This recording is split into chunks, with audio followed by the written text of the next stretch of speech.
जैसे आपको मालूम है कि एक भारत सरकार और स्टेट गवर्नमेंट, हमारे माननीय प्रधानमंत्री जी और हमारे जो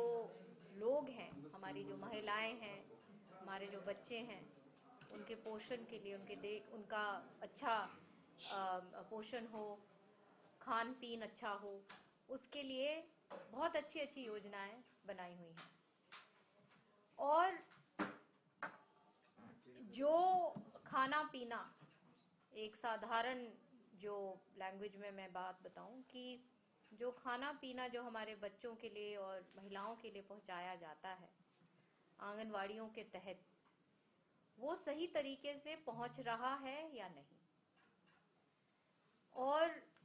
जो मंशा है इन सारी स्कीम्स की, उसका लाभ मिल रहा है या नहीं, ये दो चीजें बहुत जरूरी हैं। और इसके लिए मैंने ये कहा है कि जितनी भी हमारी जो अधिकारी हैं कि वो ज्यादा से ज्यादा फील्ड विजिट्स करें, जमीन पर जाएं और रिपोर्ट मेरे को दें रेगुलर बेसिस पे, महीने में एक बारी वीडियो कॉन्फ्रेंस के तहत। ये मेरे को सारे की सारे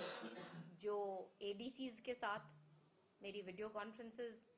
होएंगी, जो नोडल ऑफिसर्स हैं इन सारे स्कीम्स के लिए, कि जमीन पर क्या प्रोग्रेस है और क्या काम हो रहा है। विभाग भी, जितने भी अधिकारी हैं, उनका चार्ट बनाया जाए, उनकी ड्यूटीज का चार्ट, कि किसने क्या काम किया है और कहाँ कहाँ कमी है और कहाँ कहाँ अच्छा काम हो रहा है, ताकि उस तरीके से कार्रवाई हो सके।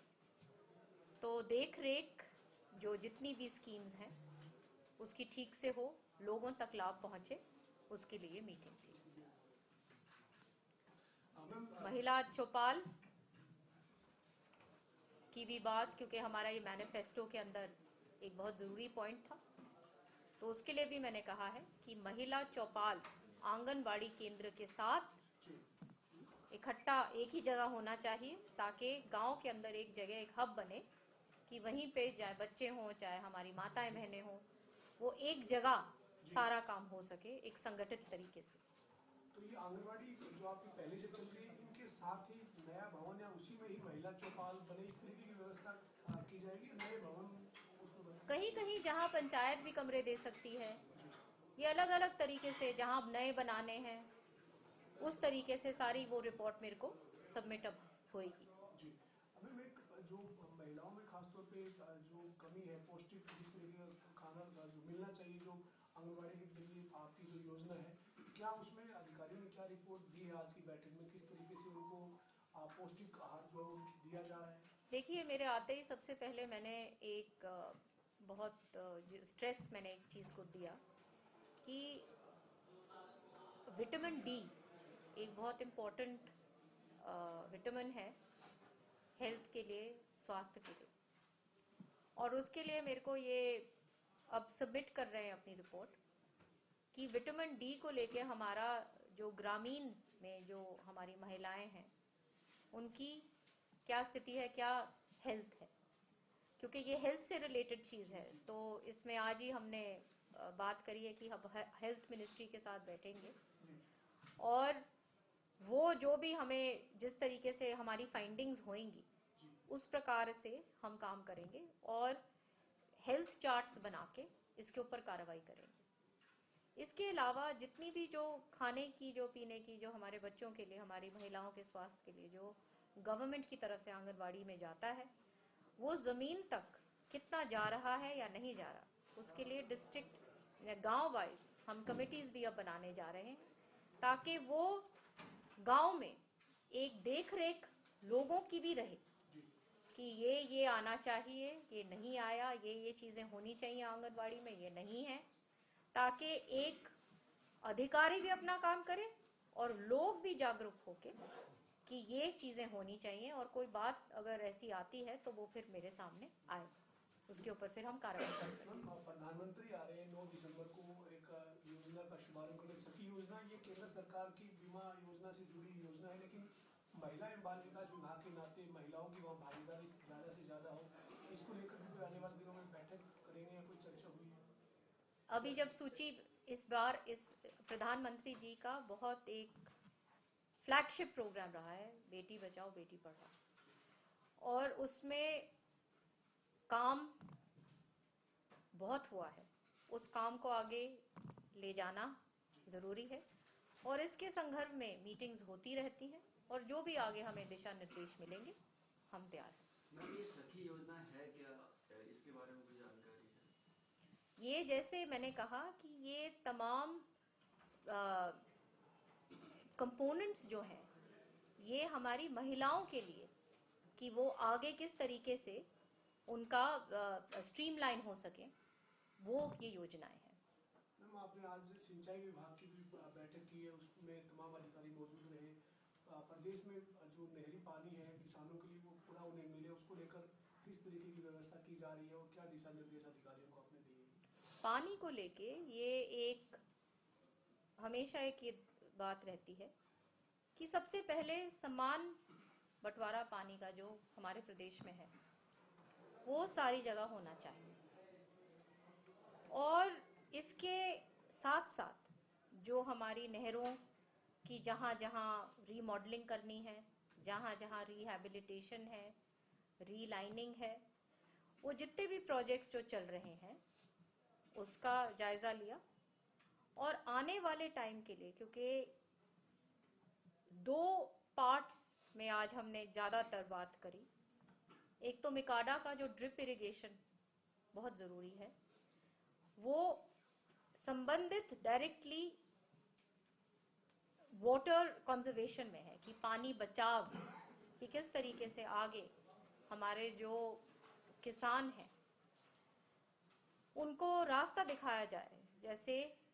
कि किस तरीके से ड्रिप इरिगेशन, बहुत सारे प्रोजेक्ट्स अभी चल भी रहे हैं और कामयाब जो जिसने पूर्ण रूप से उस प्रोजेक्ट को अपनाया है उसमें 100% कामयाबी मिली है और उसकी पैदावार भी बहुत अच्छे रिजल्ट्स मिलते हैं किसान को। तो हमें लोगों को, खेती को, किसानों को उस तरफ लेके जाना है। और माननीय मनोहर लाल जी के टाइम पर भी इस पे काम हुआ और चीफ मिनिस्टर साहब भी बहुत इसके साथ एक जुड़ाव रखते हैं कि जो जिस प्रकार से हमारे जो किसान जो हैं, अब क्योंकि पानी कम है हमारी स्टेट में और ख़ास तौर पे जो हमारे दक्षिण हरियाणा का इलाका है वहाँ पे बहुत ये राइस की फार्मिंग शुरू हो गई है और वो पानी को बहुत ज़्यादा खींचती है। तो उसके लिए भी, धान के लिए भी उसको किस प्रकार से प्रति एकड़ किसान को, तो एक योजना है जिसके तहत किसान को एक तरीके से रास्ता दिखाया जा रहा है कि यहाँ से हटकर हमें दूसरे फसल पे जाना है जहाँ पे पानी जो वहाँ की जो लोकल जो रही है, ट्रेडिशनल हमारा जो क्रॉप वहाँ पे रहा है। तो ये चीज़ें जो हैं ये बहुत इम्पोर्टेंट है। मिकाडा का जो अपना जो ड्रिप इरिगेशन जो प्रोग्राम्स हैं और वाटर कंजर्वेशन, जो बार बार जो पानी जो है वो पूर्ण रूप से साथ साथ जितना हम बाहर खींच रहे हैं पानी, उसको साथ साथ जो नीचे जो ग्राउंड वाटर है उसको भी हमने सुरक्षित रखना है, उसको वापस किस तरीके से धरती को वापस रिचार्ज करना है, पानी का बैलेंस बनाए रखना है। तो ये बहुत एस्पेक्ट्स हैं और इसके लिए हम समर्पित हैं, ये हमारी सरकार समर्पित है, क्योंकि जैसे आपको पता है कि जल है तो जीवन है। मैम, कई जगह देखने को मिलता है टेल तक पानी नहीं पहुंच पाता, उससे पहले कई किसान जो पानी को लिफ्ट कर लेते हैं या बीच में पाइप डाल के चोरी करते हैं। तो इस प्रकार से कुछ लोगों को उन पर शिकंजा कसने के लिए भी कोई बैठक में चर्चा हुई कि टेल तक पानी प्रॉपर पहुंच जाए? बिल्कुल, इसमें कोई संदेह ही नहीं है कि टेल तक पानी पहुंचाना बहुत जरूरी है और पहुंच भी अब जहां जहां पहले दिक्कतें थी बहुत हद तक पानी पहुंच भी रहा है। और डिस्ट्रिक्ट वाइज यहाँ पे भी मेरी अब वीडियो कॉन्फ्रेंस के तहत ये सारी मीटिंग्स अब ले रहे हैं कि कहाँ कहाँ दिक्कत आ रही है और उन दिक्कतों को हमने किस प्रकार से उनका वो हटवाना है। जहाँ जहाँ हमको पब्लिक हेल्थ के साथ जहाँ हमारी टाई अप की ज़रूरत है, जहाँ फॉरेस्ट डिपार्टमेंट की ज़रूरत है, जहाँ हमें दूसरे अन्य विभाग की कहीं ज़रूरत है, तो वो सारा की सारा टाई अप भी हमारी बाकी मिनिस्ट्रीज के साथ वो काम चल रहा है। इस बार प्रधानमंत्री की जो विजिट है, क्योंकि पहले पानीपत से बेटी बचाओ की कैंपेन शुरू हुई थी,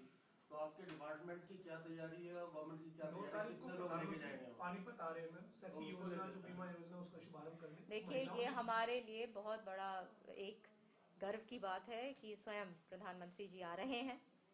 और उन्होंने स्वयं इस चीज को अपने लेवल पर इतना आगे उन्होंने ये बात करी कि आज हमारा हरियाणा एक इस चीज में, चाहे आप देखिए उनके लीडरशिप के अंदर हमारा कितना, चाहे आप छोटी सी बात ले लीजिए, आंगनवाड़ी तक हमारी जो वर्कर्स हैं, सबसे अच्छी जो वेतन है हमारी आंगनवाड़ी वर्कर्स को मिलती है। तो ये जो मिनिस्ट्री है, ये रात दिन लगी हुई है कि पूर्ण रूप से जितनी भी हमारी योजनाएं बनी हुई हैं, वो तमाम एक एक जो लोग हैं, एक एक जो हमारी बहन है, माता है, बच्चे हैं 6 साल के जो नीचे जो हमारे मिनिस्ट्री के अंदर आते हैं, उन तक ये फायदा पहुंचे। किसानों का एक क्वेश्चन है कि पैदल दिल्ली की ओर जाना चाह रहे हैं और उन्होंने ऐलान किया 6 तारीख को सबको बॉर्डर लखनऊ बॉर्डर पे, इस तरीके से देखिए, किसान हमारा रीढ़ की हड्डी है और जैसे आपको पता है कि तमाम हमारा तो कृषि प्रधान प्रदेश है, कोई भी दिक्कत है, कोई बात है, वो बात करें और समाधान हर तरीके से ये सरकार जो है वो तैयार है। Thank you.